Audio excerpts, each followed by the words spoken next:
ಹಸುರಿನ ಬನಸಿರಿಗೆ ಒಲಿದು ಸೌಂದರ್ಯ ಸರಸ್ವತಿ ಧರೆಗಿಳಿದು ಆಹಾ ಓಹೋ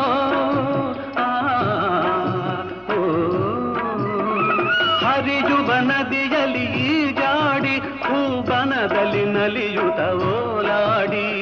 ಚೆಲುವಿನ ಬಲೆಯ ಬೀಸಿದಳು ಈ ಗಂಧದ ಗುಡಿಯಲ್ಲಿ ನೆಲೆಸಿದಳು ಇದು ಯಾರ ತಪಸ್ಸಿನ ಫಲವೋ ಈ ಕಂಗಳು ಮಾಡಿದ ಪುಣ್ಯವೋ ಓಹೋ ನಾವಾಡುವ ನುಡಿಯೇ ಕನ್ನಡ ನುಡಿ ನಾವಿರುವ ತಾಣವೇ ಗಂಧದ ಗುಡಿ ಅಂದದ ಗುಡಿ ಗಂಧದ ಗುಡಿ ಚಂದದ ಗುಡಿ ಶ್ರೀಗಂಧದ ಗುಡಿ ಆಹಾ ಆಹಾ